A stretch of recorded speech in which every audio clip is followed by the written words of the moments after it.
Hi friends, welcome to Harish academy. ఈరోజు వార్తల్లో నిలిచిన జాతీయ, అంతర్జాతీయ, రాష్ట్రీయ అంశాల గురించి, వార్తల్లో నిలిచిన వ్యక్తులు, అవార్డులు, పుస్తకాలు, మరి క్రీడా సంబంధిత సమాచారం ఒక్కొక్క అంశాన్ని వివరంగా తెలుసుకుందాం. ఈరోజు మన ఫస్ట్ టాపిక్ వచ్చేసి కేరళ రాష్ట్రానికి సంబంధించిన అంశం. సో కేరళ చాలా ఇంపార్టెంట్ స్టేట్, ఇటీవల తరచూ వార్తలు నిలుస్తున్న రాష్ట్రం కేరళ. ఈ రాష్ట్రం పేరు వినగానే మనకు గుర్తుకు రావాల్సిన అంశం ఏంటంటే విద్యా వ్యవస్థకి సంబంధించినవి. సో విద్యా వ్యవస్థ పరంగా చూస్తే లిటరసీ పరంగా దేశంలోనే మొదటి స్థానంలో ఉన్న రాష్ట్రం, అక్షరాస్యతలో మొదటి స్థానంలో ఉన్న రాష్ట్రం కేరళ. అలాంటి కేరళ రాష్ట్ర ప్రభుత్వం ఇటీవల దేశంలోనే మొట్టమొదటి రాష్ట్రంగా వార్తలు నిలిచింది. దీనికి సంబంధించి రాష్ట్రంలోని పబ్లిక్ ఎడ్యుకేషన్ సిస్టమ్ మొత్తాన్ని కూడా డిజిటలైజ్ చేసిన మొట్టమొదటి రాష్ట్రంగా కేరళ రాష్ట్రం అని చెప్పేసి ఆల్మోస్ట్ ఒక 3 months బ్యాక్ మనం చర్చించుకున్నాం. అలాంటి అంశమే ఈరోజు వార్తలు నిలిచింది. కానీ ఈరోజు అంగన్వాడీ వ్యవస్థకి సంబంధించి కేరళ ప్రభుత్వం తీసుకున్న కీలక నిర్ణయం వార్తలు నిలిచింది. అంగన్వాడీ అంటున్నాను, బాల్యంలో చాలా కీలక పాత్ర పోషించే అంగన్వాడీ కేంద్రాలన్నింటినీ కూడా స్మార్ట్ అంగన్వాడీస్ గా మార్చనున్నామని చెప్పేసి కేరళ ప్రభుత్వం ఇటీవల ప్రకటించింది. స్మార్ట్ అంగన్వాడీస్ అంటే ఏంటంటే, సో ప్రతి అంగన్వాడీ కేంద్రంలో కూడా స్విమ్మింగ్ పూల్ సౌకర్యాలు కల్పించడము, డైనింగ్ హాల్ సౌకర్యాన్ని కల్పించడము, ప్లే గ్రౌండ్ సౌకర్యాన్ని కల్పించడం, అలా బాల్యంలో అన్ని అధునాతన సౌకర్యాలతో కూడిన అంగన్వాడీ కేంద్రాలను ఇవ్వాలి అనే ఉద్దేశంతో కేరళ రాష్ట్ర ప్రభుత్వం మొదటి విడతగా రాష్ట్రంలోని 48 అంగన్వాడీ కేంద్రాలను ఎంచుకుంది. మొదటి విడతగా ఈ 48 అంగన్వాడీ కేంద్రాలను స్మార్ట్ అంగన్వాడీగా తీర్చిదిద్దాలని చెప్పేసి 9 కోట్ల రూపాయల నిధులను కూడా దీనికోసం కేటాయించడం జరిగింది. దీనికి సంబంధించిన నిర్వహణ బాధ్యత మొత్తాన్ని కూడా ఏ శాఖకు అప్పచెప్పింది అంటే department of women and children. So department of women and children అంటే ఏంటి, మహిళలు మరియు శిశువులకి సంబంధించి సంరక్షణ చూసుకునే ఒక శాఖ. సో అలా కేరళ రాష్ట్ర ప్రభుత్వానికి సంబంధించి ఈ శాఖకు ఈ నిర్వహణ బాధ్యత అంటే అంగన్వాడీ కేంద్రాలను స్మార్ట్ అంగన్వాడీస్ గా తీర్చిదిద్దాలి అనే ఉద్దేశంలో భాగంగా 9 కోట్ల రూపాయల నిధులను ఈ శాఖకు అప్పచెప్పడం జరిగింది. సో చాలా ఇంపార్టెంట్. మనందరికీ తెలుసు, కేంద్ర ప్రభుత్వం 1975 సంవత్సరం ICDS అనే ఒక ప్రతిష్టాత్మక కార్యక్రమాన్ని తీసుకొచ్చింది. మనకు తెలుసా scheme. So integrated child development scheme 1975. అందులో భాగంగా కేరళ రాష్ట్ర ప్రభుత్వం కూడా అంగన్వాడీస్ ఏవైతే ఉంటాయో అలా బాల్యంలో పిల్లలకి కావాల్సిన, సింపుల్ చెప్పాలంటే చిన్నతనంలో కీలక పాత్ర పోషిస్తాయి అంగన్వాడీ కేంద్రాలు. అలాంటి అంగన్వాడీ కేంద్రాలు మారుతున్న కాలానికి అనుగుణంగా మారాలి, అధునాతన సౌకర్యాలు పిల్లలకు ఇందులో కల్పించాలని చెప్పేసి ఈరోజు కేరళ రాష్ట్ర ప్రభుత్వం 9 కోట్ల రూపాయల నిధులను 48 మొదటి విడతగా రాష్ట్రంలోని 48 అంగన్వాడీ కేంద్రాలను స్మార్ట్ అంగన్వాడీ కేంద్రాలుగా తీర్చిదిద్దాలని చెప్పేసి ఈరోజు తీసుకున్న కీలక నిర్ణయం వార్తలు ఇచ్చింది. సో నేరుగా గుర్తుంచుకోండి, ఎలా అడుగుతారు ఎగ్జామ్లో ప్రశ్న అంటే, ఇటీవల ఏ రాష్ట్ర ప్రభుత్వం రాష్ట్రంలోని అంగన్వాడీలను స్మార్ట్ అంగన్వాడీ కేంద్రాలుగా మార్చాలి అనే ఉద్దేశంలో భాగంగా 9 కోట్ల రూపాయల నిధులను కేటాయించింది అంటారు. సో అది మనకు కేరళ రాష్ట్ర ప్రభుత్వానికి సంబంధించి. సో విద్యా వ్యవస్థ విషయంలో కానివ్వండి, బాల్యానికి సంబంధించి కానివ్వండి, కేరళ ప్రభుత్వం ఇటీవల తరచు వార్తలు నిలుస్తుంది. ముఖ్యంగా చూడండి, ఈ కరోనా పరిస్థితుల కాలంలో విద్యా వ్యవస్థ స్తంభించిపోయినా కూడా మొట్టమొదటిసారి కేరళ రాష్ట్రం ముందుకు వచ్చింది. ఫస్ట్ బెల్ అనే ఒక ప్రతిష్టాత్మక కార్యక్రమం కైట్ విక్టర్స్ అనే ఛానల్ ద్వారా రాష్ట్రంలోని విద్యార్థులు ఎవరైతే ఉంటారో మొత్తం స్టూడెంట్స్ అందరికీ కూడా విద్యని కల్పించాలి. ఈ లాక్డౌన్ అనేది విద్యకి కాదు, కేవలం విద్యా సంస్థలకి మాత్రమే. సో విద్యా వ్యవస్థకి మాత్రం ఎలాంటి ఆటంకం కలగకూడదని చెప్పేసి విద్యని కల్పించిన రాష్ట్రం. So first bell. మరియు గిరిజన ప్రాంతాల్లో నివసించే ట్రైబల్ పీపుల్ ఎవరైతే ఉంటారో, ట్రైబల్ స్టూడెంట్స్, వారికి గిరిజన భాషలోనే విద్యను అభ్యసింపజేయాలని చెప్పేసి నమత్ బసై అనే ఒక ప్రతిష్టాత్మక కార్యక్రమాన్ని తీసుకొచ్చింది కేరళ రాష్ట్ర ప్రభుత్వం. సో చాలా ప్రతి రంగానికి సంబంధించి ఇటీవల కర్షక క్షేమ నిధి బోర్డు, రైతులకి సంబంధించి ఒక నియంత్రణ వ్యవస్థ, రాష్ట్రంలో రైతులకు సంబంధించి అన్ని సౌకర్యాలు కూడా ఒకే కేంద్రం ద్వారా జరగాలని చెప్పేసి ఒక ప్రత్యేక బోర్డును ఏర్పాటు చేసింది కర్షక క్షేమ నిధి బోర్డు. మరియు పరివర్తనం అనే ప్రోగ్రాం ద్వారా మత్స్యకారులను ఆదుకుంటోంది. మరియు దేశంలో చాలా విషయాల్లో మొట్టమొదటి రాష్ట్రంగా కేరళ ఇటీవల వార్తలు నిలిచింది. మొట్టమొదటి సోలార్ ట్రైన్ సంబంధిత అంశంతో కేరళ రాష్ట్రం వార్తలు నిలిచింది. మరియు ఇటీవల కేరళ రాష్ట్రానికి సంబంధించి ఏవేవైతే అంశాలు మనం చర్చించుకున్నామో, ఇటీవల ప్రభుత్వానికి మరియు గవర్నర్ వ్యవస్థకి మధ్య జరిగిన వివాదమే కానివ్వండి, సో ఇవన్నిటి గురించి కూడా ప్రత్యేకంగా చూడండి. సో ఈరోజు కేరళ రాష్ట్ర ప్రభుత్వం తీసుకున్న కీలక నిర్ణయం అంగన్వాడీ కేంద్రాలకు సంబంధించి స్మార్ట్ అంగన్వాడీస్ అంటే ఏంటి, సో టోటల్ గా అధునాతన సౌకర్యాలను అంగన్వాడీ కేంద్రాలలో కల్పించాలి అనే ఉద్దేశంలో భాగంగా ఈరోజు నిర్ణయం వార్త నిలిచింది. అండ్ నెక్స్ట్, ఈరోజు అస్సాం మరొకసారి వార్తలు నిలిచింది. సో అస్సాం చాలా ఇంపార్టెంట్ స్టేట్. ఇటీవల అస్సాం తరచూ వార్తలు నిలుస్తుంది. మనం చాలా ఇటీవల కాలంలో బ్రిడ్జ్లకి సంబంధించి శంకుస్థాపన కార్యక్రమాలు, ప్రధాని పాల్గొనడం కానివ్వండి, మరియు అస్సాం రాష్ట్రం వివిధ రంగాలకు సంబంధించి ఏదో ఒక అంశంతో తరచూ వార్తలు నిలుస్తుంది. మనం ఆల్మోస్ట్ ఈ లాస్ట్ 10 months లో అత్యధికంగా చర్చించుకున్న రాష్ట్రం అస్సాం. అది పర్యావరణానికి సంబంధించి కానివ్వండి, వన్యప్రాణులకు సంబంధించి కానివ్వండి. కాజీరంగా నేషనల్ పార్క్ అయితే చాలాసార్లు వార్తలు నిలిచింది. మరి ఇటీవల నూతన నేషనల్ పార్క్ మనకి రైమోనా నేషనల్ పార్క్ గురించి చర్చించుకున్నాం. మరియు పండుగల గురించి అంబుబాచి మేళా కానివ్వండి, బిహు పండుగ కానివ్వండి. సో ఇటీవల ఒక వరి వంగడం కూడా వార్తలు నిలిచింది, స్వర్ణ సబ్వన్ అని చెప్పేసి. సో రాష్ట్రంలోని యువత కోసం స్కిల్ డెవలప్మెంట్ యూనివర్సిటీ సంబంధిత అంశంతో వార్తలు నిలిచింది ఆల్మోస్ట్ 4 months బ్యాక్. సో మహిళలకు సంబంధించి స్వనిర్భర్ నారి ఆత్మనిర్భర్ అస్సాం అనే కార్యక్రమం కానివ్వండి.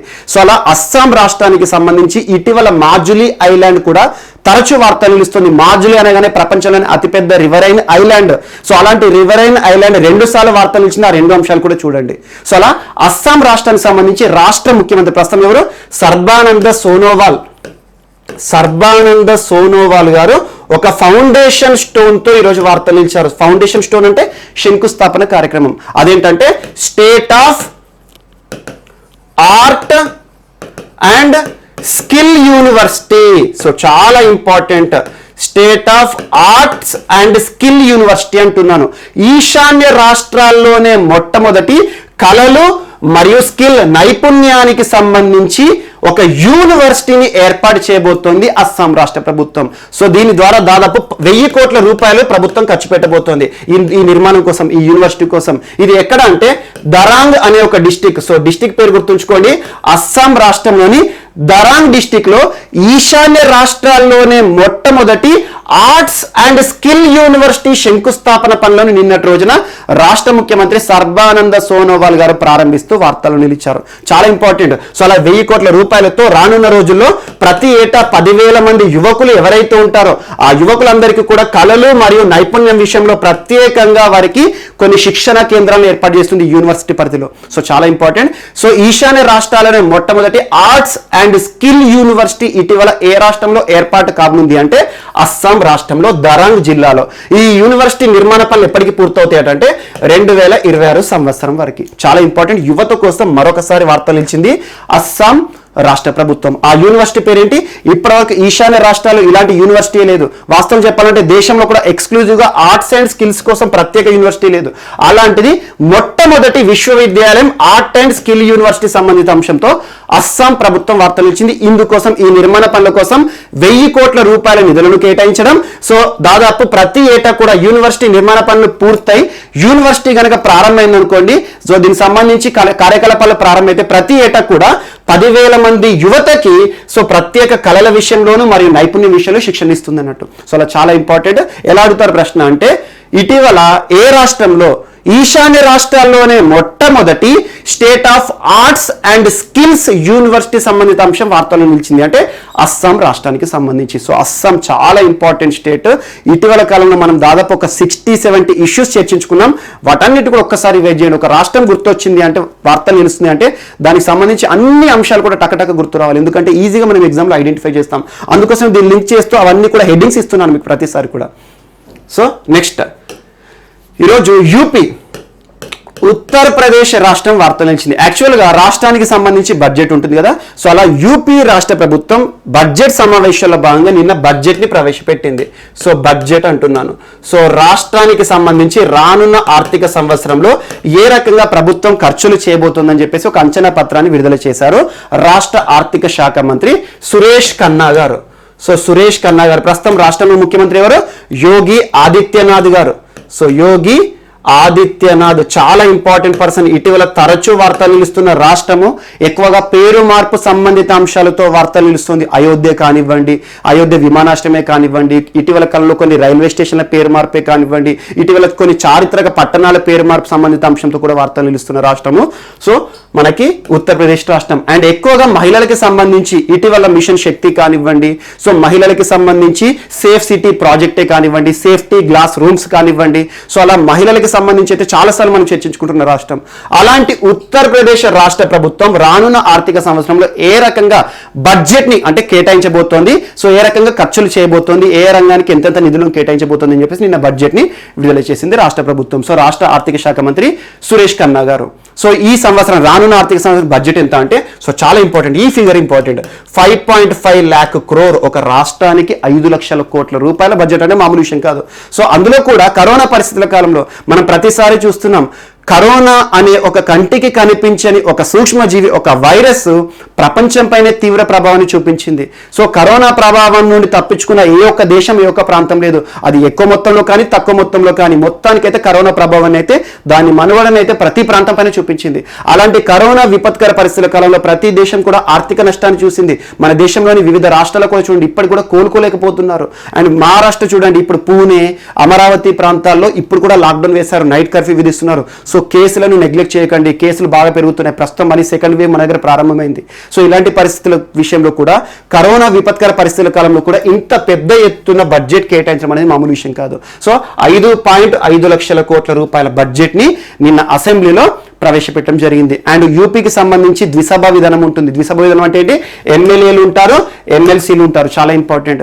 సో అలా ఇందులో భాగంగా 300 కోట్ల రూపాయలు అయోధ్య రామ మందిర నిర్మాణం కోసం ఖర్చు చేయబోతున్నాం అని చెప్పేసి రాష్ట్ర ప్రభుత్వం అధికారికంగా చెప్పడం జరిగింది. ఇది ఒకటి ఇంపార్టెంట్. సో ఇటీవల ఏ రాష్ట్ర ప్రభుత్వం భారీ మొత్తంలో కరోనా విపత్కర పరిస్థితుల కాలంలో కూడా 5.5 లక్షల కోట్ల రూపాయల బడ్జెట్ ని ప్రకటించింది అంటారు. సో ఉత్తరప్రదేశ్ రాష్ట్ర ప్రభుత్వం చాలా ఇంపార్టెంట్. అండ్ ఇప్పుడు రానున్న రోజుల్లో with in span of 1 month లో మన తెలుగు రాష్ట్రాల బడ్జెట్ని కూడా మనం చూస్తాం. సో చాలా ఇంపార్టెంట్. సో మన బడ్జెట్ క్లాసెస్ కూడా ఏవైతే ఉంటాయో వాటిని కూడా నేను అప్డేట్ చేస్తాను. విత్ ఇన్ 2 days అప్డేట్ అనేది స్టార్ట్ చేస్తూ ఉంటాను, ఒకసారి అబ్జర్వ్ చేయండి. అండ్ సో యూపీకి సంబంధించిన బడ్జెట్ మాత్రం ఖచ్చితంగా ఈ ఫిగర్ గుర్తుంచుకోండి, సరిపోతుంది.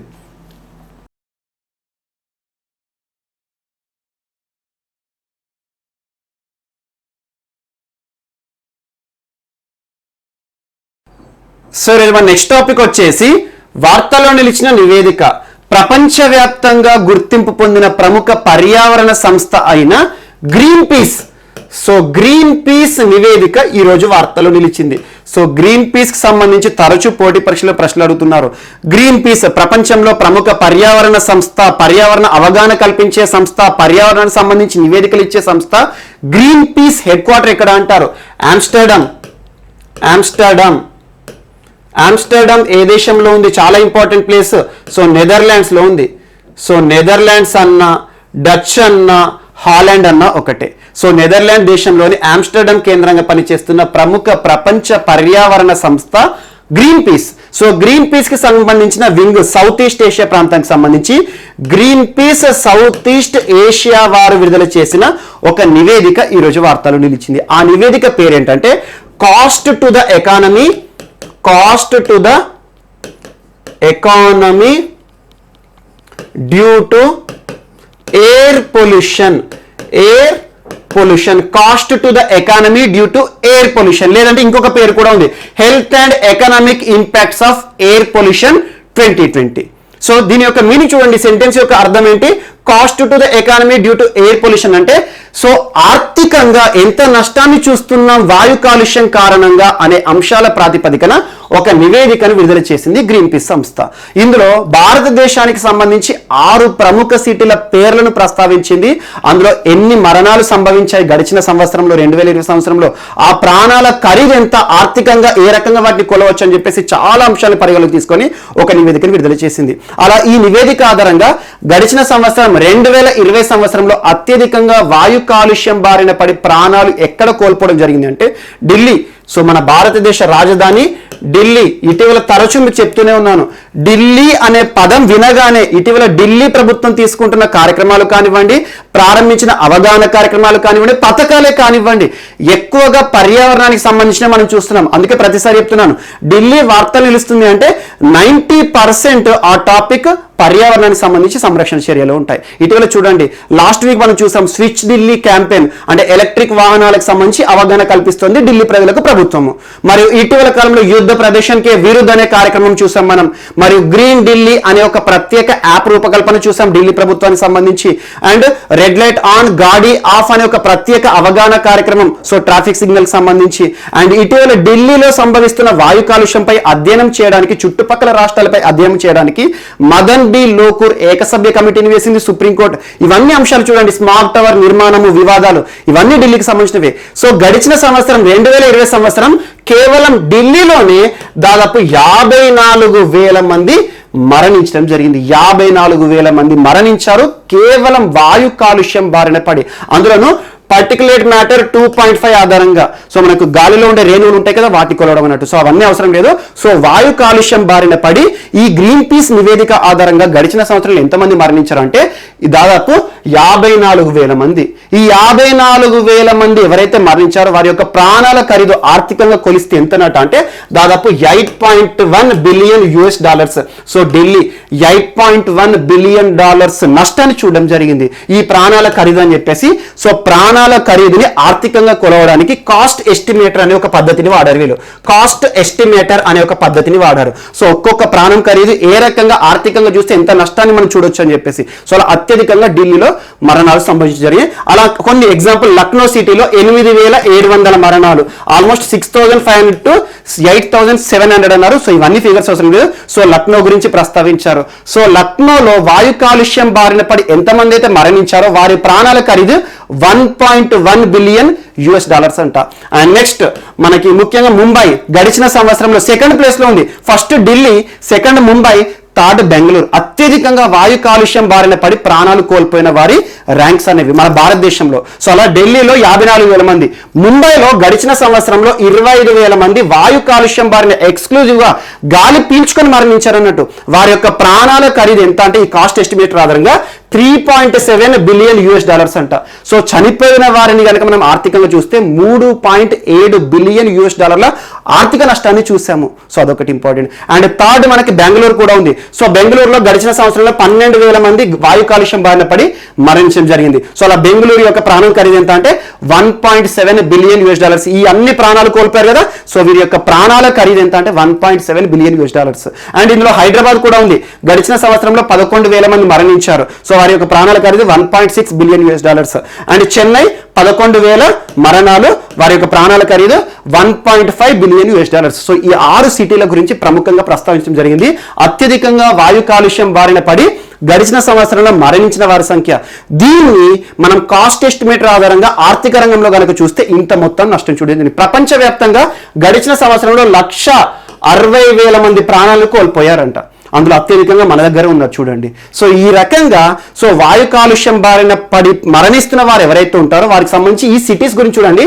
ప్రపంచానికి సంబంధించి ఫిగర్ అవసరం లేదు. యాక్చువల్లీ ఈ ఫిగర్ విషయంలో చాలా ఇన్కన్సిస్టెన్సీ ఉంది. సో అవసరం లేదు. కానీ ఢిల్లీ, బెంగళూరు, ముంబై గుర్తుంచుకోండి. భారతదేశంలో అత్యధికంగా కాలుష్య సిటీస్ అనుకోవచ్చు ఈ రిపోర్ట్ ఆధారంగా. సో ఢిల్లీలో కేవలం గడిచిన సంవత్సరంలో 54,000 మంది, ముంబైలో 25,000 మంది, బెంగళూరులో 12,000 మంది. సో ఏ రకంగా ఆర్థిక రంగం పైన ప్రభావం పడుతుంది ఇలాంటి అంశాలు. 2.5 పర్టికులర్ మ్యాటర్ ఎక్కువగా పీల్చుకోవడం అంటే ఏంటంటే గాల్లో ఉండే రేణువులను అందులో కౌంట్ చేస్తాం కదా సైజ్ ఆధారంగా.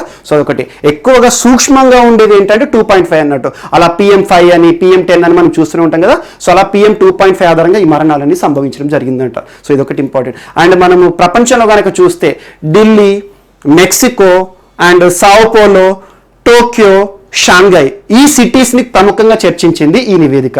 ఈ సిటీస్ లో ఎక్కువగా వాయు కాలుష్యం ప్రజలపైన ప్రభావం చూస్తుంది. ఆటోమేటిక్ గా ప్రజలు మరణించడం అనేది ఆర్థిక పరంగా కూడా నష్టమే అని చెప్పేసి ఒక లాస్ట్ అండర్లైన్ ఒక మోరల్ కూడా చెప్పడం జరిగింది. ఇదొకటి ఇంపార్టెంట్. సో గ్రీన్ పీస్ నివేదిక, గ్రీన్ పీస్ యొక్క హెడ్ క్వార్టర్ గుర్తుంచుకొని సరిపోతుంది. సో ఇటీవల పర్యావరణవేత్త గ్రెటా థన్బర్గ్ తరచూ వార్తలు నిలుస్తుంది. గ్రీన్ పీస్ కి సంబంధించి చాలా ఉద్యమాలు కూడా చేసింది. సో చాలా ఇంపార్టెంట్ పర్సన్. అండ్ నెక్స్ట్ ఈరోజు సో కాలుష్యానికి సంబంధించి వాతావరణ కాలుష్యం అని చెప్పుకున్నాం కదా. సో భారతదేశంలో ఒక ప్రభుత్వం అడ్మినిస్ట్రేషన్ ముఖ్యంగా ఒకప్పుడు రాష్ట్ర హోదా ఉండేది జమ్మూ కాశ్మీర్, ప్రస్తుతం రాష్ట్ర హోదా పోయింది కదా. 2 కేంద్రపాలిత ప్రాంతాలుగా విడగొట్టబడ్డాయి ఆఫ్టర్ రిపీలింగ్ ఆర్టికల్ 370. సో ఎప్పుడైనా గుర్తుంచుకోండి, రాజ్యాంగంలోని ఆర్టికల్ 7 ఏదైనా ఉందనుకోండి దాన్ని రాజ్యాంగం నుండి తొలగిస్తే దాన్ని డిలీట్ అనకూడదు, రిపీల్ అనాలి. So after repealing article 370 Jammu Kashmir became 2 union territories. So Jammu Kashmir and Ladakh. Jammu కాశ్మీర్లో అసెంబ్లీతో కూడిన కేంద్రపాలిత ప్రాంతం అండ్ లడక్ వచ్చేసి ఓన్లీ కేంద్రపాలిత ప్రాంతం. అలాంటి జమ్మూ కాశ్మీర్లో ప్రస్తుతం మనోజ్ సిన్హా గారు అడ్మినిస్ట్రేటర్ గా ఉన్నారు. సో లెఫ్టినెంట్ గవర్నర్ అంటాం, చాలా ఇంపార్టెంట్. Article 239A. సో కేంద్రపాలిత ప్రాంతాలకు సంబంధించి ఇప్పుడు చూడండి, ప్రస్తుతం పుదుచ్చేరిలో ప్రభుత్వం కూలిపోయింది. తమిళిసై సౌందరరాజన్ గారు అదనపు బాధ్యతలుగా, అదనపు గవర్నర్ గా, అంటే తెలంగాణ రాష్ట్రంలో గవర్నర్ గా ఉంటూనే పుదుచ్చేరిలో లెఫ్టినెంట్ గవర్నర్ గా విధులు నిర్వర్తిస్తున్నారు. సో ఇటీవల మనకి నారాయణ స్వామి, ప్రస్తుతం పుదుచ్చేరి ముఖ్యమంత్రి అని చెప్పేసి లాస్ట్ వీక్ కిరణ్ బేడి నారాయణ స్వామి అని చర్చించుకున్నాం మన లైవ్ క్లాస్ లో. అప్పుడు చర్చించుకున్న పర్సన్స్ ఇద్దరు కూడా ఈ రోజు లేరు. సో నారాయణ స్వామి ఈ రోజు రాజీనామా చేయడం జరిగింది. అదొకటి ఇంపార్టెంట్, పెద్ద అవసరం లేదు. సో పుదుచ్చేరి ముఖ్యమంత్రి ఇటీవల రాజీనామా చేశారు. ఏ పార్టీకి సంబంధించి అంటే కాంగ్రెస్ సంబంధించి నారాయణ స్వామి. తన సొంత పార్టీకి సంబంధించి చాలా మంది రాజకీయ నాయకులు ఎవరైతే ఉంటారో రాజీనామా చేయడం ద్వారా రాజీనామా చేశారు. ఇటీవల ఫ్లోర్ టెస్ట్ లో బలాన్ని నిరూపించుకోలేకపోయారు. అందుకే ప్రస్తుతం అక్కడ ఆర్టికల్ 356 కూడా ఇంపోజ్ చేసే అవకాశాలు ఉన్నాయి. అంటే ఏంటి? రాష్ట్రపతి పాలన. సో ఇవన్నీ కాన్సిక్వెన్సెస్ చూడండి. సో వార్తలు ఇస్తే మాత్రం మనం ఖచ్చితంగా చర్చించుకుంటాం. సో యాజ్ ఆన్ టుడే మాత్రం మనకి నారాయణ స్వామి ఎవరైతే ఉన్నారో పుదుచ్చేరి ముఖ్యమంత్రి, తను రాజీనామా చేయడం జరిగింది. ప్రస్తుతం పుదుచ్చేరిలో ప్రభుత్వం లేదు, కేవలం తమిళిసై సౌందరరాజన్ అడ్మినిస్ట్రేటర్ గా ఉన్నారు, లెఫ్టినెంట్ గవర్నర్. చాలా ఇంపార్టెంట్. పుదుచ్చేరి అని మనం ఎక్కడి నుండి తీసుకున్నామంటే ఫ్రెంచ్ వాళ్ళ స్థావరం ఒకప్పుడు. సో ఇప్పుడు మనం జమ్మూ కాశ్మీర్ గురించి చూస్తున్నాం. జమ్మూ కాశ్మీర్లో లెఫ్టినెంట్ గవర్నర్ ఎవరు? మనోజ్ సిన్హా గారు. సో మనోజ్ సిన్హా గారి ప్రభుత్వం అడ్మినిస్ట్రేటర్. సో మనోజ్ సిన్హా గారికి సంబంధించి జమ్మూ కాశ్మీర్ మున్సిపల్ కార్పొరేషన్ ఈ రోజు ఒక ఒప్పందంతో వార్త నిలిచింది. ఆ ఒప్పందం దేనికి సంబంధించి అంటే UNDP, united nations development programme.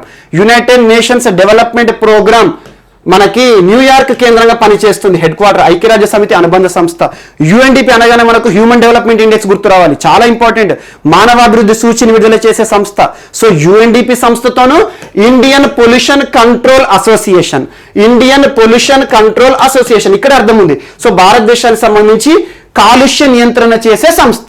So Indian pollution control association and యుఎన్డిపితో ఒప్పందం కుదుర్చుకున్న కేంద్రపాలిత ప్రాంతం ఏది అంటే Jammu Kashmir administration, Jammu Kashmir, Jammu municipal administration. So Jammu municipal corporation వారు ఈ రెండు సంస్థలతో ఒప్పందాన్ని కుదుర్చుకున్నారు. ఈ ఒప్పందం యొక్క ఉద్దేశం ఏంటి అంటే సో జమ్మూ మొత్తాన్ని కూడా ప్లాస్టిక్ రహిత ప్రాంతంగా మార్చాలి. సో ప్లాస్టిక్ రహిత అంటున్నాను. ఇటీవల ప్రస్తుతం చూడండి, పర్యావరణం విషయంలో అసలు ప్రపంచాన్నే కబలిస్తున్న, ప్రపంచాన్నే భయపెట్టిస్తున్న ప్రమాదాలు ఏంటంటే రానున్న కాలంలో మనం చూస్తాం ప్లాస్టిక్ పొల్యూషన్. అందుకే చూడండి ఇటీవల ప్లాస్టిక్ సంబంధించి చాలా మంది కూడా సో ఫుడ్ టోకెన్ సంబంధిత అంశాలను మనం చూసాము. ఇటీవల మనం కళ్యాణ్ డాంబోలి మున్సిపల్ కార్పొరేషన్ వారు పోలీబాజీ టోకెన్ అని చెప్పేసి చాలా అంశాలు మనం చూస్తున్నాం. ప్లాస్టిక్ కలెక్షన్, ఎవరైతే ప్లాస్టిక్ కలెక్ట్ చేసి తీసుకొస్తారో వారికి ఇటీవల ఢిల్లీ వారు కూడా ఒక ప్రత్యేకంగా క్యాంటీన్ ఏర్పాటు చేశారు. సో అలా ప్లాస్టిక్ పొల్యూషన్ విషయంలో పౌరులందరికీ కూడా అవగాహన కల్పించాలని చెప్పేసి ఇటీవల చాలా రాష్ట్ర ప్రభుత్వాలు కూడా అవగాహన తీసుకొస్తున్నాయి. ఎందుకంటే మనం చేస్తున్న చిన్న తప్పిదం, మనం వాడి పారేసే సింగిల్ యూజబుల్ ప్లాస్టిక్ ఏదైతే ఉంటుందో వాడి పారేస్తాం. వాటర్ గ్లాసెస్ కానివ్వండి, ఫంక్షన్ లో కానివ్వండి, టీ గ్లాసెస్ కానివ్వండి, ఈ వాడి పారేసిన ప్లాస్టిక్ ఏదైతే ఉంటుందో ఈజీగా డీకంపోజ్ అవ్వదు, మనకి భూగర్భంలో చేరుకుంటుంది. భూగర్భంలో ఉండే నీరు ఉంటాయి కదా, భూగర్భ జలాలపైన ప్రభావం చూపిస్తుంది. వర్షపు నీరు ఇంకకుండా సముద్రంలో ఎక్కడో ఉండే సముద్ర గర్భంలో, సుదూర ప్రాంతంలో ఉండే సముద్ర గర్భంలో ఉండే జీవులు కూడా మరణిస్తున్నాయి.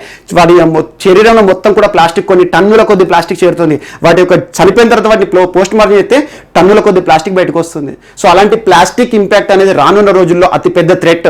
అలాంటి ప్లాస్టిక్ ని నిర్మూలించాలి, నియంత్రించాలని ప్రతి ప్రభుత్వం కూడా ముందుకు వస్తుంది. కొన్ని దేశాలు కూడా ప్లాస్టిక్ మొత్తాన్ని బ్యాన్ చేస్తున్నాయి. ఇప్పుడు సిక్కిం చూడండి, మన భారతదేశంలో రాష్ట్రం organic state, Lakshadweep organic state, plastic మొత్తం కూడా నిషేధించబడ్డ ప్రాంతాలు అవి. సో అలా జమ్మూ కాశ్మీర్ ని కూడా ప్లాస్టిక్ రహిత ప్రాంతంగా మార్చాలని చెప్పేసి జమ్మూ అడ్మినిస్ట్రేషన్ యుఎన్డిపి, న్యూయార్క్ కేంద్రంగా పనిచేస్తున్న యుఎన్డిపి తోటి ఇండియన్ పొల్యూషన్ కంట్రోల్ అసోసియేషన్ తో ఒప్పందం కుదుర్చుకొని ఈరోజు వార్తలు నిలిచింది. Okay, next. సో ఈరోజు దేశంలోనే మొట్టమొదటిసారి, వాస్తవం చెప్పాలంటే ప్రపంచంలోనే మొట్టమొదటిసారి స్టెథోస్కోప్ ఉంటుంది కదా. సో స్టెథోస్కోప్ శానిటైజర్ వార్తలో నిలిచింది. ఇప్పుడు మనం ప్రస్తుతం చూస్తూ ఉంటాము, ఏదైనా తాకినా దాన్ని శానిటైజ్ చేయడం కానివ్వండి, మన చేతులు శుభ్రంగా ఉంచడం కానివ్వండి. కరోనా పరిస్థితుల కాలంలో ప్రతి డాక్టర్ కూడా చూడండి, డాక్టర్ అనగానే మనకి స్టెథోస్కోప్ గుర్తుకొస్తుంది. అలాంటి స్టెథోస్కోప్ తో చాలా మంది యొక్క ఈ హృదయం సంబంధించి శబ్దం చూస్తూ ఉంటాం, మనం హార్ట్ రేట్ చూస్తాము. అలాంటి స్టెథోస్కోప్ ఏదైతే ఉంటుందో ఈ స్టెథోస్కోప్ ని కూడా శానిటైజ్ చేయాలి అనే ఉద్దేశంతో ప్రపంచంలోనే మొట్టమొదటి స్టెథోస్కోప్ శానిటైజర్ వార్త నిలిచింది. ఏ సంస్థ తయారు చేసిందంటే గ్జెక్ అనే సంస్థ. ఇది ఇండియాకి సంబంధించి సంస్థ. సో భారతదేశ సంస్థ, స్వదేశీ సంస్థ. సో గ్జెక్ అనే సంస్థ స్టెరోస్టెట్ అనే ఒక నూతన శానిటైజర్ని తయారు చేయడం జరిగింది. స్టెరోస్టెట్ అంటే ఇందులో ఒక కప్పు లాంటి నిర్మాణం ఉంటుంది. మనకి ముఖ్యంగా స్టెథోస్కోప్లో ముందు ఉంటుంది కదా, అదేదైతే ఉంటుందో మనకి డయాఫ్రేమ్ అంటాము. ఆ డయాఫ్రేమ్ని ఇందులో ఒక 5 to 10 minutes పెడితే టోటల్గా శానిటైజ్ అవుతుంది. ఎందుకంటే ప్రస్తుతం తాకడం అనేది కష్టంగా ఉంది. చూడండి, కరోనా పరిస్థితుల కాలంలో వివిధ పేషెంట్లను చూస్తారు కాబట్టి డాక్టర్ చూసే స్టెథోస్కోప్ని కూడా శానిటైజ్ చేయాలి కాబట్టి ఆ పేషెంట్ చూడగానే వెంటనే ఈ బాక్స్లో పెట్టేస్తే ఏమవుతుంది, స్టెథోస్కోప్ కూడా శానిటైజ్ అవుతుంది. ఆటోమేటిక్గా ఏమవుతుంది, వేరే పేషెంట్ పెట్టినప్పుడు ఇందులో ఉండే చిన్న చిన్న సూక్ష్మజీవులు కానివ్వండి, ప్యాథోజన్స్ కానివ్వండి, వైరస్ కానివ్వండి, బ్యాక్టీరియాస్ కానివ్వండి, ఇవన్నీ కూడా నశించిపోతాయి. సో అల్ట్రావైలెస్ సి రేస్ ఆధారంగా ఈ స్టీరోస్టాట్ అనేది పనిచేస్తుంది. స్టీరోస్టెట్. సో స్టీరోస్టెట్ అనేది ఇటీవల వార్తలు నిలిచింది. అదేంటంటే ప్రపంచంలోనే మొట్టమొదటి స్టెథోస్కోప్ శానిటైజర్. ఇది ఒకటి ఇంపార్టెంట్. తయారు చేసిన సంస్థ ఇది సొగ్జెక్ అనే సంస్థ. ఇది ఇండియన్ బ్రాండ్. సో ఇండియాకి సంబంధించిన ఒక స్టార్టప్ సంస్థ. ప్రస్తుతం ఇన్నోవేటివ్ ఐడియాస్తో చాలా వస్తుంది. సొగ్జెక్ అనే సంస్థ తయారు చేసిన స్టీరోస్టెట్ అనేది వార్తలో నిలిచింది. ఇది ప్రపంచంలోనే మొట్టమొదటి స్టెథోస్కోప్, డాక్టర్లు వాడే స్టెథోస్కోప్ ఉంటుంది కదా మన హృదయానికి సంబంధించి కనుక్కోవడానికి, అలాంటి స్టెథోస్కోప్ శానిటైజర్గా ఈరోజు వార్తలు నిలిచింది. అండ్ నెక్స్ట్, ఈరోజు బ్లాక్ ఫుటెడ్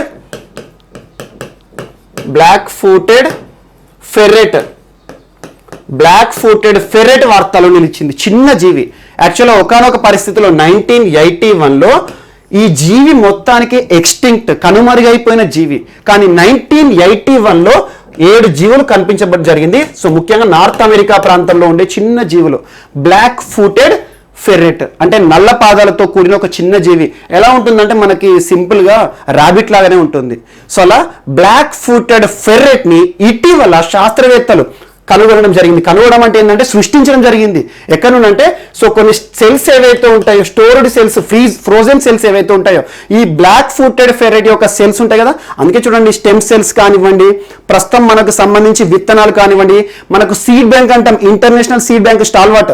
సో అలా సీడ్ బ్యాంక్ కానివ్వండి, ఫ్యూచర్లో ఏదైనా జీవి అంతరించిపోయినా, ఏదైనా మొక్క అంతరించిపోయినా కూడా వాటిని తిరిగి సృష్టించడానికి వారి సెల్స్ ఉంటాయి కదా, ఆ సెల్స్ని దాచిపెడతారు. సో అలా బ్లాక్ ఫుటెడ్ ఫెర్రెట్ ఏదైతే ఉంటుందో దీని యొక్క స్టోర్డ్ సెల్స్ ఉంటాయి కదా, ఆ రక్తం నుండి అబ్జర్వ్ చేసిన సెల్స్ ఉంటాయి కదా, ఆ ఫ్రోజన్ సెల్స్ ఏవైతే ఉంటాయో ఆ ఫ్రోజన్ సెల్స్ నుండి పూర్తి జీవిని కనుగొనడం జరిగింది అమెరికా శాస్త్రవేత్తలు. ముఖ్యంగా ఈ బ్లాక్ ఫుటెడ్ ఫెర్రెట్ అనేది ఏ దేశంలో కనిపిస్తుంది అంటే మనకు అమెరికాలో, ముఖ్యంగా నార్త్ అమెరికా ఖండంలో మాత్రమే కొన్ని ప్రాంతాల్లో కనిపించేది ఒకప్పుడు. అలాంటి జీవి 1981లో టోటల్గా ఎక్స్టింక్ట్ అంటే కనుమరుగైపోయిన జీవి.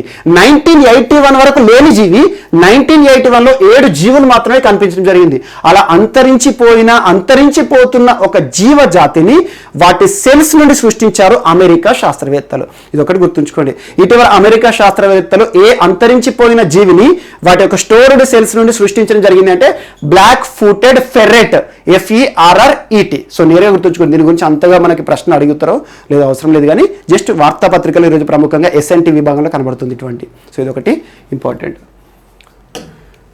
నెక్స్ట్, ఇండియా ఇథియోపియా సంబంధాలు ఈరోజు వార్తల్లో నిలిచాయి. India Ethiopia. ఇటీవల Ethiopia deputy prime minister so Demeke Hasan, మొత్తం పేరు అవసరం లేదు. So Demeke Hasan, Ethiopia deputy prime minister భారతదేశంలో దాదాపు 4 రోజుల పర్యటన చేశారు. ఆ 4 రోజుల పర్యటనలో భారతదేశంతో కొన్ని ఒప్పందాలు కుదుర్చుకోవడం జరిగింది. ఇండియా ఇథియోపియా సంబంధాలు ఈరోజు వార్తలు నిలిచినాయి. అందులో భాగంగా 2 అంశాలు గుర్తుంచుకోండి. అదేంటంటే ఒకటి visa facilitation and leather technology. So తోలు ప్రశ్నకు సంబంధించి లెదర్ టెక్నాలజీ విషయంలో 2 దేశాల మధ్య కూడా ఒప్పందం జరిగింది. సో వీసా ఫెసిలిటేషన్ అంటే ఏంటంటే 2 దేశాల మధ్య ప్రయాణికులు ఉంటారు కదా, ఆ ప్రయాణం విషయంలో సులభతర వీసాలు శాంక్షన్ చేయాలి 2 దేశాలు కూడా. ఇథియోపియా నుండి భారతదేశం వచ్చే వారికి వీసా ఆంక్షల విషయంలో భారత ప్రభుత్వం ఆంక్షలు వేయకూడదు.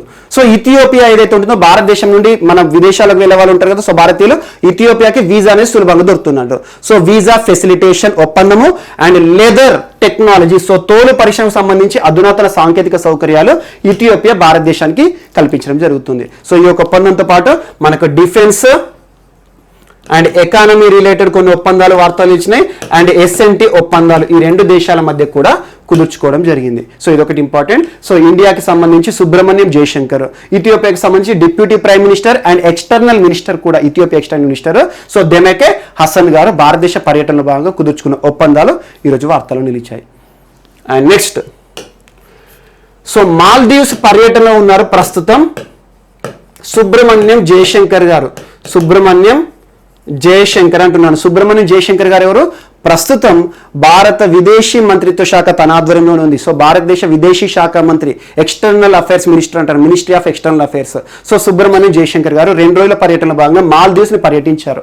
ఇందులో భాగంగా మాల్దీవ్స్ కి ఆర్థిక సాయము, at the same time Maldives కి కావాల్సిన వ్యాక్సిన్లను కూడా ఇవ్వడం జరిగింది. సో చాలా ఇంపార్టెంట్. ఇటీవల చూడండి, భారతదేశం వ్యాక్సినేషన్ మైత్రి, వ్యాక్సిన్ మైత్రిలో భాగంగా మన చుట్టుపక్కల ఉండే దేశాలు ఏవైతే ఉంటాయో, చిన్న చిన్న దేశాలు ఉంటాయి కదా, మనకి నేపాలే కానివ్వండి, శ్రీలంకనే కానివ్వండి, మయన్మారే కానివ్వండి, భూటాన్ కానివ్వండి, సో మాల్దీవ్స్, మారిషస్, బహ్రెయిన్ కూడా, సో ఇవన్నీ దేశాలకు కూడా భారతదేశం వ్యాక్సిన్ మైత్రిలో భాగంగా ఉచితంగా వ్యాక్సిన్లను ఎగుమతి చేస్తుంది.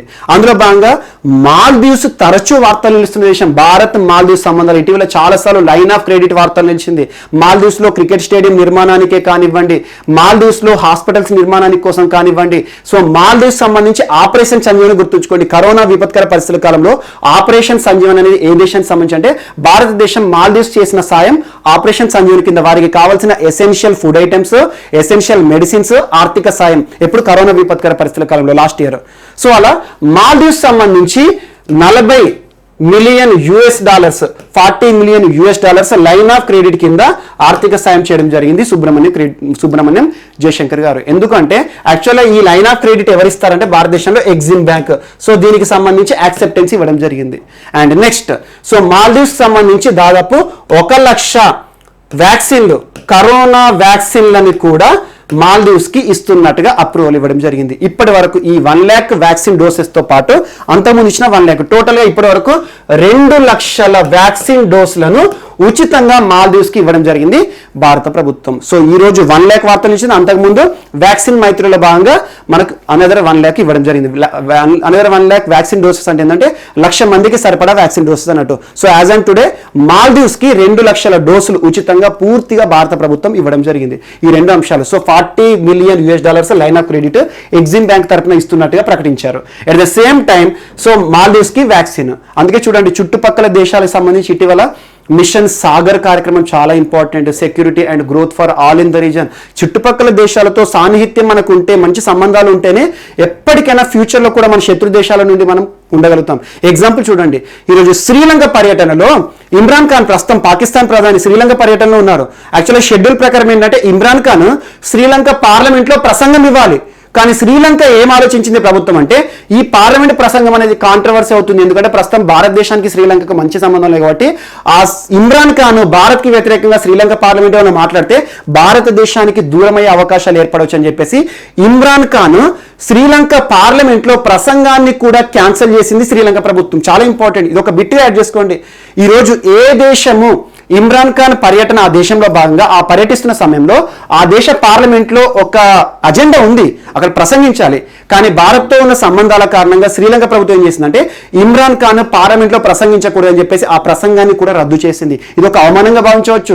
మనకు శ్రీలంక పాకిస్తాన్ చేసిన అవమానం, అది మనకు ఒక రకంగా మంచిది, గుడ్ న్యూస్ అనుకోవచ్చు. సో ఇదొకటి కూడా ఇంపార్టెంట్. ఇవన్నీ ఎందుకు జరుగుతాయంటే భారతదేశము చుట్టుపక్కల దేశాలతో స్నేహపూర్వక సంబంధాలు కొనసాగిస్తే ఈ చిన్న చిన్న దేశాలు ఏంటంటే మన శత్రు దేశాలను దూరం పెడతాయి అన్నట్టు. ఇదంతా కూడా డిప్లొమసీలో భాగం.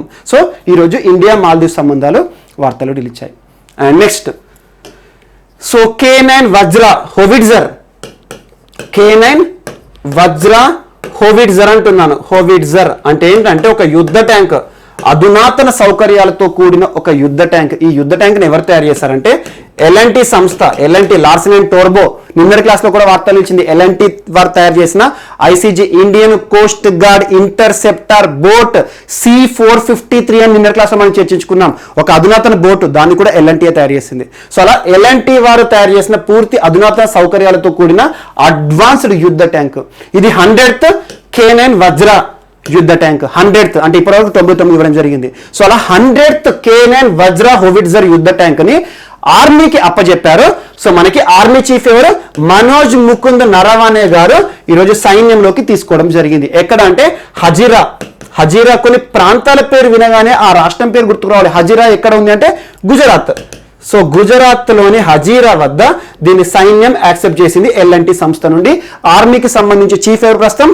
మనోజ్ ముకుంద్ నరవానే గారు దీన్ని ఆర్మీలో తీసుకున్నట్టుగా అధికారికంగా ప్రకటించారు. ఎల్ఎన్టీ వారు తయారు చేసిన 100వ K9 వజ్ర యుద్ధ ట్యాంకు లేదా హోవిట్జర్ ఈరోజు వార్తల్లో నిలిచింది. హజీరా వద్ద సైన్యంలో ప్రవేశం చేయడం జరిగింది. సో రానున్న పరిస్థితులు ముఖ్యంగా చూడండి, భారత ప్రభుత్వం రక్షణ రంగానికి అధిక మొత్తంలో నిధులు కేటాయించింది. ఇటీవల బడ్జెట్లో కూడా రానున్న సంవత్సరంలో దాదాపు 4 లక్షల కోట్ల పైచిలుపు మనకి బడ్జెట్ రక్షణ రంగానికి కేటాయించారు. ఇందులో భాగంగా రక్షణ రంగం మొత్తాన్ని కూడా అధునాతంగా తీర్చిదిద్దాలి. ఏ నిమిషంలో చైనా వస్తుందో, ఏ నిమిషంలో పాకిస్తాన్ మనపైన దండెత్తి వస్తుందో ఇలాంటి పరిస్థితులను అడ్డుకోవాలని చెప్పేసి పూర్తి అధునాతన సౌకర్యాల కోసం ఇటీవల చూడండి తేజస్ యుద్ధ విమానము, మరి ఇటీవల అర్జున్ MK1 యుద్ధ ట్యాంకు కానివ్వండి, ఇవన్నీ కూడా ఇటీవల వార్తలు ఇస్తున్నాయి. సో రానున్న పోటీ పరీక్షల్లో ముఖ్యంగా రక్షణ రంగానికి సంబంధించి ఏవైతే యుద్ధ ట్యాంకుల వార్తలు నిలిచినా, ఏవైతే డ్రోన్ వార్తలు నిలిచినా, DRDO వారు చేసిన ప్రయోగాలు కానివ్వండి, మిసైల్ లాంచింగ్స్ కానివ్వండి, సో ఏ దేశం నుండి మనం యుద్ధ విమానాలను హెలికాప్టర్లు కొనుగోలు చేస్తున్నాం. ఎగ్జాంపుల్ అపాచీ చినూక్ అనగానే మనకు అమెరికా గుర్తు రావాలి. సో ఇలాంటి సుఖోయ్ అనగానే రష్యా గుర్తుకు రావాలి. అండ్ ఇటీవల కాలంలో పోసిడాన్ 8I ఇండియన్ నేవీలో పనిచేస్తున్న యుద్ధ విమానం ఏ దేశం నుండి మనం కొనుగోలు చేశామంటే అమెరికా నుండి. సో మనకి రఫేల్ అనగానే ఫ్రాన్స్ దసో కంపెనీ, ఇవన్నీ పేర్లు గుర్తు రావాలి. సో రక్షణ రంగం సంబంధించి రానున్న పోటీ పరీక్షలో మినిమం 2 to 3 బిట్లు అయితే ఖచ్చితంగా అడుగుతారు. సో ఈరోజు K9 వజ్ర హోవిట్జర్ ట్యాంక్ వార్తలు నిలిచింది. అండ్ నెక్స్ట్, సో ఈరోజు మన నెక్స్ట్ టాపిక్ వచ్చేసి రాష్ట్రీయ అంశాలు. సో రాష్ట్రీయ అంశాల్లో భాగంగా ముందుగా తెలంగాణ రాష్ట్రానికి సంబంధించి ఈరోజు 3 అంశాలు వార్తలు నిలిచాయి. సో 3 అంశాల్లో ఫస్ట్ టాపిక్ వచ్చేసి ఈరోజు తెలంగాణ రాష్ట్రం దేశంలోనే ఒక ప్రత్యేక గుర్తింపుతో వార్తలు నిలిచింది. ఆ గుర్తింపు ఏంటంటే రాష్ట్రంలోని ప్రతి పాఠశాల, అది ప్రభుత్వ పాఠశాల అయినా ప్రైవేట్ పాఠశాల అయినా కూడా, సో రాష్ట్రంలోని ప్రతి పాఠశాల కూడా నల్లా సౌకర్యాన్ని కలిగి ఉన్న రాష్ట్రంగా ఈరోజు తెలంగాణ రాష్ట్రం వార్తలు నిలిచింది. దీనికి సంబంధించి అధికారిక ప్రకటన ఎవరు చేశారంటే కేంద్ర ప్రభుత్వం. కేంద్ర ప్రభుత్వానికి సంబంధించి మినిస్ట్రీ ఏంటి? Ministry of Jal Shakti. So ministry of Jal Shakti ప్రస్తుతం పర్సన్ కన్సర్న్డ్ విత్ ఆ మినిస్టర్ ఎవరు? సో గజేంద్ర సింగ్ షెకావత్ గారు. సో గజేంద్ర సింగ్ షెకావత్ గారు తెలంగాణ రాష్ట్రాన్ని ప్రశంసించడం జరిగింది. ఎందుకంటే రాష్ట్రంలోని ప్రతి పాఠశాలలో కూడా నల్లా సౌకర్యం కల్పించే ఉద్దేశంలో భాగంగా రాష్ట్ర ప్రభుత్వం చేసిన కృషి అనేది ఈరోజు అద్భుతం అని చెప్పేసి తెలంగాణ రాష్ట్రాన్ని ప్రశంసించడం జరిగింది. ఇటీవల తెలంగాణ రాష్ట్రం మరొక అంశంతో కూడా వార్తలు నిలిచింది. హర్ ఘర్ జల్లో భాగంగా 100% functional house hold tap connection సాధించిన రాష్ట్రం గోవా మరియు తెలంగాణ, ఈ 2 రాష్ట్రాలు మాత్రమే. అలా ప్రతి ఒక్కరికి కూడా నీటి సౌకర్యాన్ని కల్పించడంలో భాగంగా నల్లా సౌకర్యాలను ఏర్పాటు చేయడం జరిగింది. 100% ట్యాప్ కనెక్షన్స్ కల్పించి తెలంగాణ రాష్ట్రం సాధించిన ఒక అద్భుతమైన విజయం ఇటీవల చూసాం. ఈరోజు రాష్ట్రంలోని ప్రతి పాఠశాలలో కూడా నల్లా సౌకర్యాన్ని కలిగి ఉన్న రాష్ట్రంగా తెలంగాణ రాష్ట్రం వార్తలు నిలిచింది. దీనికి సంబంధించి అధికారిక ప్రకటన మినిస్ట్రీ కన్సర్న్ ఏంటి? సో మినిస్ట్రీ ఆఫ్ జలశక్తి గజేంద్ర సింగ్ షెకావత్ గారు ఈరోజు తెలంగాణ రాష్ట్రాన్ని అభినందించడం జరిగింది. రెండవ అంశం, సో నిన్నటి క్లాస్లో మనం చూసాం బయో ఏషియా సదస్సు అని చెప్పాను, మూవ్ ద నీడిల్ అని చెప్పాను. ఈ సంవత్సరం థీమ్ గుర్తుంచుకోండి, మూవ్ ద నీడిల్. నిన్న క్లాస్లో మనం చూసాం. సో ప్రస్తుతం బయో ఏషియా సదస్సు ఈ రోజు కూడా జరుగుతోంది. సో ఈ రోజు తెలంగాణ రాష్ట్ర మంత్రి చేసిన కీలక ప్రకటన వార్త నిలిచింది. అదేంటంటే ప్రస్తుతం కేటీఆర్ గారు ఏమని చెప్పారంటే ఒక దేశీయ ఔషధం, దేశంలోనే మొట్టమొదటి క్యాన్సర్ ఔషధం అంబ్రాలిసిబ్. సో దేశంలోనే మొట్టమొదటి క్యాన్సర్ ఔషధం అంబ్రాలిసిబ్ ఎవరు తయారు చేశారు? ఇంకోజెన్ సెంటర్ వారు. ఇంకోజెన్ సెంటర్ ఎక్కడ ఉంది? జీనోమ్ వ్యాలీ, హైదరాబాద్ లో ఉంది. సో జీనోమ్ వ్యాలీ అంటేనే మనకు ఫార్మా రంగానికి సంబంధించి ప్రత్యేక ప్రాంతం. సో అలా జీనోమ్ వ్యాలీలో ఉన్న ఇంకోజెన్ సెంటర్ వారు తయారు చేసిన అంబ్రాలిసిబ్ అనే డ్రగ్ ఏదైతే ఉంటుందో, ఈ డ్రగ్ దేశంలోనే మొట్టమొదటి స్వదేశీ డ్రగ్, క్యాన్సర్ ని నయం చేసే డ్రగ్. దీనికి సంబంధించి ఇటీవల FDA US FDA కూడా అప్రూవల్ పొందడం జరిగింది. ఇది మన భారతదేశమే గర్వించదగ్గ అంశం అని ప్రస్తావించారు. సో అంబ్రాలిసిబ్ ఇటీవల దేశంలోనే మొట్టమొదటి లేదా స్వదేశీ డ్రగ్ అంబ్రాలిసిబ్ వార్తలో నిలిచింది. సో దాన్ని US FDA అప్రూవల్ కూడా దక్కడం జరిగిందని చెప్పేసి తెలంగాణ రాష్ట్ర మంత్రి మినిస్ట్రీ ఆఫ్ ఇండస్ట్రీస్ ప్రస్తుతం ఎవరు? కేటీఆర్ గారు ప్రశంసించడం జరిగింది. So ఇంకోజెన్ centre. అండ్ మూడవది, రాష్ట్రంలో బీ హబ్ సెంటర్ ని కూడా ఏర్పాటు చేస్తారంట. ఇప్పటి వరకు తెలంగాణ రాష్ట్రంలో హబ్స్ ఉన్నాయి, టీ హబ్ అంకుర పరిశ్రమలు స్టార్టప్స్ ఏర్పాటు కోసం యువతకి ప్రత్యేక ప్రోత్సాహం ఇస్తున్న ప్రత్యేక కార్యక్రమం టీ హబ్. అలా స్టార్టప్ అంటే యువతకు వచ్చే ఇన్నోవేటివ్ ఐడియాస్ ఏవైతే ఉంటాయో వాటి కార్యరూపంలోకి తీసుకురావడానికి ప్రభుత్వం ఇస్తున్న ప్రోత్సాహం టీ హబ్ రూపంలో, ప్రత్యేకంగా సబ్సిడీలు కానివ్వండి, స్పెషల్ ఏరియాస్ ప్రొవైడ్ చేయడం కానివ్వండి. అండ్ ఇటీవల వి హబ్ కూడా తరచు వార్తలు నిలుస్తుంది. ప్రస్తుతం రావుల దీప్తి రెడ్డి గారు సీఈఓగా ఉన్న వి హబ్ ఔత్సాహిక మహిళా పారిశ్రామికవేత్తలను తయారు చేయడం. సో వి హబ్ చూసాం, మహిళలకు పారిశ్రామికంగా ప్రత్యేక ప్రోత్సాహం కల్పించడం. సో టీ హబ్ అంటే స్టార్టప్ల ఏర్పాటు. సో బి హబ్ అంటే ఏంటంటే తెలంగాణ రాష్ట్ర ప్రభుత్వం అండ్ సైటేవా సంస్థ. సో తెలంగాణ రాష్ట్ర ప్రభుత్వాన్ని గుర్తుంచుకోండి, తెలంగాణ రాష్ట్ర ప్రభుత్వం రానున్న రోజుల్లో బి హబ్ ని ఏర్పాటు చేయబోతోంది. ఎక్స్క్లూజివ్ గా బయోఫార్మసీకి సంబంధించి ప్రత్యేక ప్రోత్సాహం ఇవ్వబోతోంది అని చెప్తున్నారు. అంటే ఏంటంటే ప్రస్తుతం దేశంలోనూ ప్రపంచంలోనూ ఉత్పత్తి అవుతున్న మెడిసిన్స్ ఏవైతే ఉంటాయో 10 ఫార్మాస్యూటికల్ మెడిసిన్స్ అనేవి తయారవుతే అందులో 8 బయోఫార్మాస్యూటికల్సే ఉంటున్నాయని చెప్పేసి, సో బయోఫార్మసీ రంగానికి ప్రత్యేక ప్రోత్సాహం ఇచ్చే ఉద్దేశంతో రాష్ట్ర ప్రభుత్వం బి హబ్ ని కూడా ఏర్పాటు చేయనుంది అని చెప్పేసి ఒక ప్రకటన చేశారు. ఒకవేళ ఏర్పాటు అయితే మాత్రం దాని గురించి ఎక్స్క్లూజివ్ గా మనం చూద్దాం. సో ఇలా తెలంగాణ రాష్ట్రానికి సంబంధించి 3 అంశాలు. ఒకటి, so 100% tap connections in every school, each and every school, that is government or private schools. And second వచ్చేసి అంబ్రాలిసిబ్ డ్రగ్ ఇంకోజన్ సెంటర్ వారు. థర్డ్ వచ్చేసి బి హబ్ ఏర్పాటుకు సంబంధించి ఈ రోజుతో బయో ఏషియా సదస్సు ముగియనుంది. సో ఈ రోజు ప్రముఖ వ్యక్తులు ఎవరు ప్రసంగిస్తారు, దానికి సంబంధించి కీలక అంశాలు రేపు చూద్దాం మనం. అండ్ నెక్స్ట్, సో మొతెరా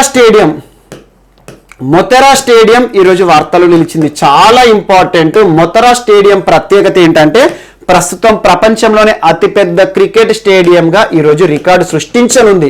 ఇంకా సృష్టించలే, ఎందుకంటే ఒక అంతర్జాతీయ మ్యాచ్ నిర్వహణ జరగాలి. సో దానికి సంబంధించి మార్చి 4వ తేదీ నుండి 8వ తేదీ వరకు ప్రస్తుతం ఇంగ్లాండ్ భారతదేశంలో పర్యటనలో ఉంది కదా. సో అలా పర్యాటక జట్టు ఇంగ్లాండ్ భారత్తో జరగబోతున్న 3వ టెస్టు మొతెరా స్టేడియంలో జరగబోతోంది. ఈ మొతెరా స్టేడియం అద్భుతమైన స్టేడియం. కారణం ఏంటంటే ప్రపంచంలోనే అతిపెద్ద స్టేడియంగా రూపకల్పన చేయడం జరిగింది. రెనోవేట్ చేశారు ఇటీవల. సో ఇప్పటి వరకు ప్రపంచంలోనే అతిపెద్ద స్టేడియం అంటే మనకు మెల్బోర్న్ క్రికెట్ స్టేడియం గుర్తుకు రావాలి. మెల్బోర్న్ క్రికెట్ స్టేడియం యొక్క కెపాసిటీ 90,000. అంటే ఒకేసారి స్పెక్టేటర్స్ అంటే డైరెక్ట్ గా మ్యాచ్లు చూసేవారు, ఆడియన్స్ అంటే మనం టీవీలో చూసేవాళ్ళం అన్నట్టు. సో అలా 90,000 మంది స్పెక్టేటర్స్ నేరుగా కూర్చొని సీటింగ్ కెపాసిటీ అనేది 90,000 మంది. మెల్బోర్న్ క్రికెట్ స్టేడియం ఇప్పటి వరకు ప్రపంచంలో లార్జెస్ట్ క్రికెట్ స్టేడియం. అలాంటి లార్జెస్ట్ క్రికెట్ స్టేడియం మన భారతదేశంలో ఏర్పాటైంది. మొతెరా క్రికెట్ స్టేడియం గుజరాత్ రాష్ట్రం. చాలా ఇంపార్టెంట్. సో గుజరాత్ అంటేనే ఇటీవల చాలా ప్రత్యేక అంశాలు, దేశంలోనే అధునాతన అంశాలు, అభివృద్ధికి సంబంధించి వార్తలు నిలుస్తున్నాయి. మనం ఇటీవల కాలంలో చూడండి, మనకి ఒక జూ పార్క్, ప్రపంచంలోనే అతిపెద్ద జూ పార్క్ ఏర్పాటు కాబోతోంది. రిలయన్స్ అధినేత ముఖేష్ అంబానీ గారు చేసిన ప్రకటన అని చెప్పాను. మరియు ఇటీవల కాలంలో జామ్నగర్ జూ పార్క్ అంటే జామ్నగర్, మరియు కెవాడియా ప్రాంతంలోని అతిపెద్ద విగ్రహం, ప్రస్తుతం ప్రపంచంలోనే అతిపెద్ద విగ్రహం ఐక్యతా విగ్రహం అంటాం, statue of unity, Sardar Vallabhbhai Patel గారి విగ్రహం. దేశంలోనే మొట్టమొదటి సీప్లేన్ సర్వీసెస్ గుజరాత్ రాష్ట్రంలోనే. ఈ రోజు ప్రపంచంలోనే అతిపెద్ద క్రికెట్ స్టేడియం మొతెరా స్టేడియం కూడా అహ్మదాబాద్ లో ఏర్పాటు అయిపోయింది. సో మార్చి 3వ తేదీ నుండి 3rd టెస్ట్ ఇక్కడ నిర్వహణ జరగబోతోంది. సో ఈ మ్యాచ్ నిర్వహణ అనేది ప్రధాని గారు కూడా అతిథిగా విచ్చేయనున్నారు, సొంత రాష్ట్రం ఎలాగో. సో అలా హాకీ స్టేడియం ఏమో ఇటీవల కాలంలో ఒడిషా, హాకీ అంటే దేశంలోనే అతిపెద్ద హాకీ స్టేడియం, ప్రపంచంలోనే అతిపెద్ద క్రికెట్ స్టేడియం మొతెరా స్టేడియం. సో దీని కెపాసిటీ 1,10,000 మెంబర్స్, 1,10,000 మంది అభిమానులు ఒకేసారి వీక్షించవచ్చు మ్యాచ్ని. సో అహ్మదాబాద్లో నిర్మితమైంది. ఇందుకోసం 800 కోట్ల రూపాయలను గుజరాత్ రాష్ట్ర ప్రభుత్వం ఖర్చు చేసింది. యాక్చువల్గా మొతెరా క్రికెట్ స్టేడియం 63 ఎకరాల విస్తీర్ణంలో ఏర్పాటు చేయబడింది. 1982లో మొతెరా స్టేడియం ఆల్రెడీ ఎగ్జిస్టింగే. 1982 నుండి దాదాపు 12 టెస్టుల నిర్వహణ జరిగింది, 23 వన్డేలు, ఒక T20 అంతర్జాతీయ మ్యాచ్ల నిర్వహణ బాగా జరిగింది. సో 2015 సంవత్సరం దీన్ని నిలుపుదల చేశారు. ఏమని చెప్పిందంటే గుజరాత్ రాష్ట్ర ప్రభుత్వము, సో విజయ్ రూపానీ గారి ప్రభుత్వం ఏమని చెప్పారంటే, సో ప్రపంచంలోనే అతిపెద్ద స్టేడియంగా దీన్ని రూపకల్పన చేయాలి. అందుకు సంబంధించి సో మొతెరా స్టేడియం ఏదైతే ఉంటుందో దీన్ని రెనోవేషన్ చేస్తామని చెప్పారు. రెనోవేషన్ లో భాగంగా సో దీనికోసం 800 కోట్ల రూపాయలు కేటాయించేసేసి దీన్ని మొత్తం కూడా పునర్నిర్మించడం జరిగింది. సో 2015 నుండి యాజ్ ఆన్ టుడే నిర్మాణ పనులు పూర్తయ్యాయి. సో రానున్న మార్చి 4వ తేదీన అంతర్జాతీయ మ్యాచ్ నిర్వహణ కూడా జరుగుతోంది. సో దాదాపు 3000 కార్ల పార్కింగ్ చేసుకోవచ్చు, పక్కన 10,000 ద్విచక్ర వాహనాలు కానివ్వండి, సీటింగ్ కెపాసిటీ కానివ్వండి, 11 ఇండోర్ పిచ్చెస్ ఉంటాయి. ఇండోర్ పిచ్ అంటే ఏంటి, ముఖ్యంగా అక్కడ నెట్ ప్రాక్టీస్ చేయడానికి. మరియు దీని యొక్క ఏరియా వచ్చేసి మైదానం ఏరియా వచ్చేసి 180 × 150. సో అలా చాలా ప్రత్యేకత ఉన్నాయి. మొత్తగా క్రికెట్ స్టేడియం ఆ మ్యాచ్ నిర్వహణ జరుగుతుంది. ఆ రోజు ఇంకా కొన్ని ప్రత్యేక అంశాల వార్తలు నిలుస్తాయి. మార్చి 4న ఆ రోజు మరొకసారి చూద్దాం. అండ్ ఇంకొకటి ఇక్కడనే క్రీడలకు సంబంధించి మరొక అంశాన్ని యాడ్ చేసుకోండి. ఖేలో ఇండియా యూనివర్సిటీ గేమ్స్ 2021కి వేదిక ఈ సంవత్సరం కర్ణాటక రాష్ట్రం అని చెప్పేసి ప్రస్తుతం మినిస్ట్రీ కన్సర్న్ ఏంటి, sports ministry. So Kiran Rijiju గారు ప్రకటన చేశారు.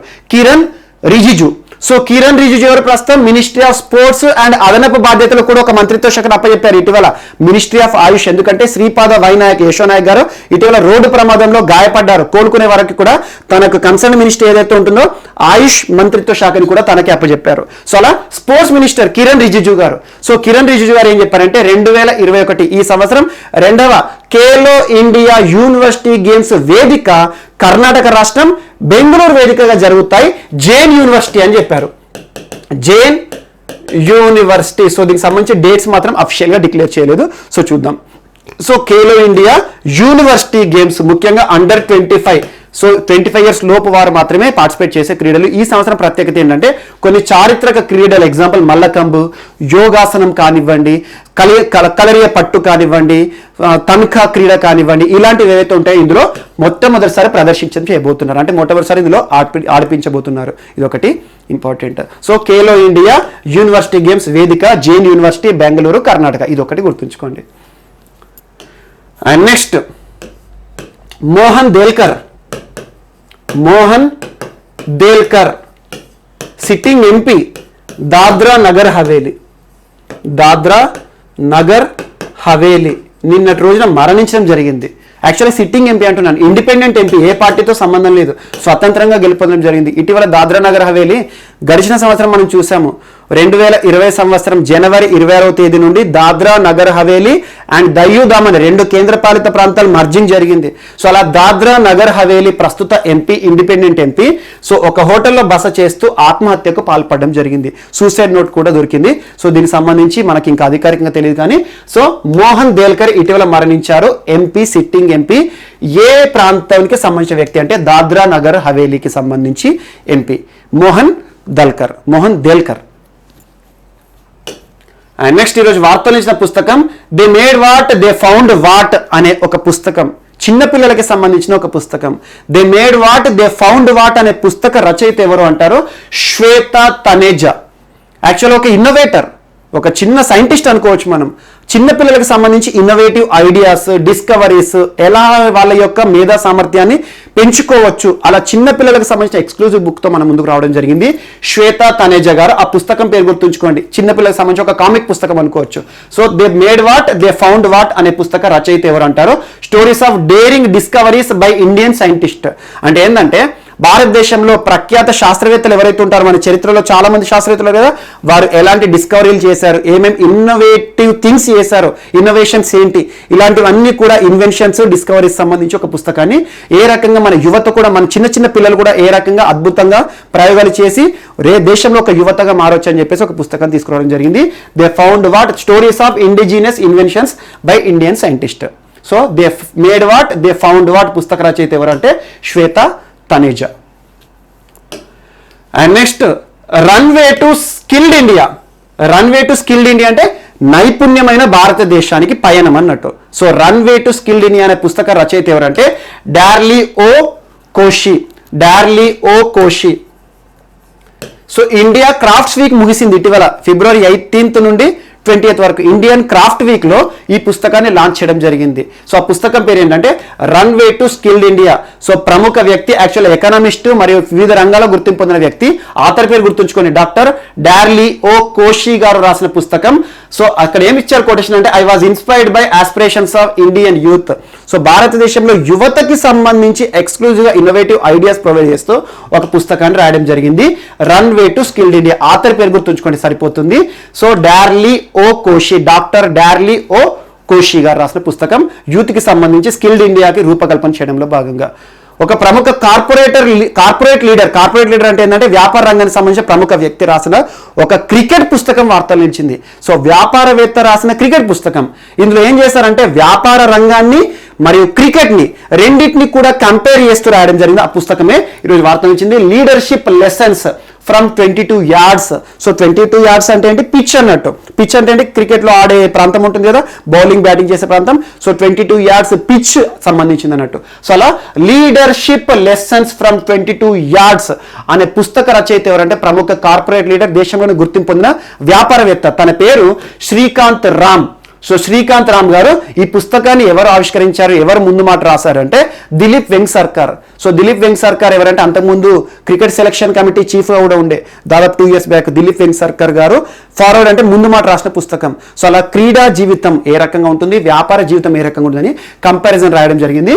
సో అలా leadership lessons from 22 yards and interesting comparison of cricket and corporate stories.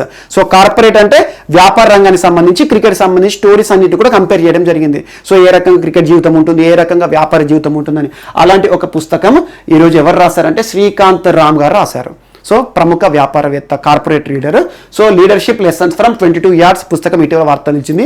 రచయిత ఎవరంటే శ్రీకాంత్ రామ్. ముందు మాట ఎవరు రాశారంటే దిలీప్ వెంగ్ సర్కార్. సో భారతదేశంలో ఒక గొప్ప క్రికెట్ క్రీడాకారుడు, మాజీ క్రికెట్ క్రీడాకారుడు అండ్ సెలక్షన్ కమిటీ చీఫ్ కూడా మాజీ. అండ్ నెక్స్ట్ ఈరోజు వార్తలు ఇచ్చిన చివరి పుస్తకం అగ్రికల్చర్ యాక్ట్స్ ఆఫ్ 2020. ఒక కాంట్రవర్సీ పుస్తకం ఇది. సో తమిళనాడు రాష్ట్రానికి సంబంధించిన వ్యక్తి రాశాడు. సో జస్టిస్ ఏకే రాజన్ రాశారు. ఈ పుస్తకాన్ని ఎవరు లాంచ్ చేశారంటే సో వీరమణి గారు లాంచ్ చేశారు. వీరమణి ఎవరంటే ద్రవిడ మున్నేట్ర కజగం పార్టీకి సంబంధించి కీలక నాయకుడు. సో లాంచ్ చేసిన వ్యక్తి అవసరం లేదు, వీరమణి గారు లాంచ్ చేసిన అవసరం లేదు. కానీ ఈ పుస్తకం ఏంటంటే agricultural acts of 2020 demolition of federal structure of India. భారత సమాఖ్య వ్యవస్థని నాశనం చేసే చట్టాలు, వ్యవసాయ చట్టాలను వ్యతిరేకిస్తూ ఒక న్యాయవాది రాసిన ఒక లాకి సంబంధించి న్యాయశాస్త్రంలో గుర్తింపు పొందిన వ్యక్తి రాసిన పుస్తకం వార్తలు ఇచ్చింది.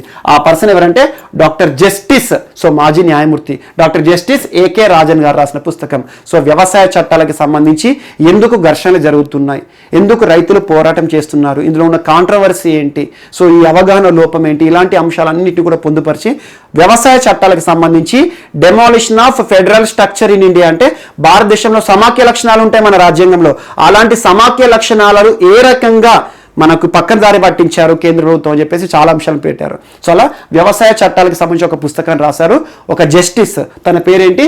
ఏకే రాజన్ గారు. ఇటీవల చూడండి వ్యవసాయ చట్టాలకు సంబంధించి కేంద్ర ప్రభుత్వం కూడా రైతులకి అర్థం చేయించాలి అవగాహన లోపం అని చెప్పేసి పుట్టింగ్ ఫార్మర్స్ ఫస్ట్ అనే ఒక పుస్తకాన్ని కూడా తీసుకురావడం జరిగింది. సో అలా వ్యవసాయ చట్టాలకు సంబంధించి ఏవైతే పుస్తకాలు ఉన్నాయో వాటి గురించి కూడా ఒకసారి దృష్టి చూడండి.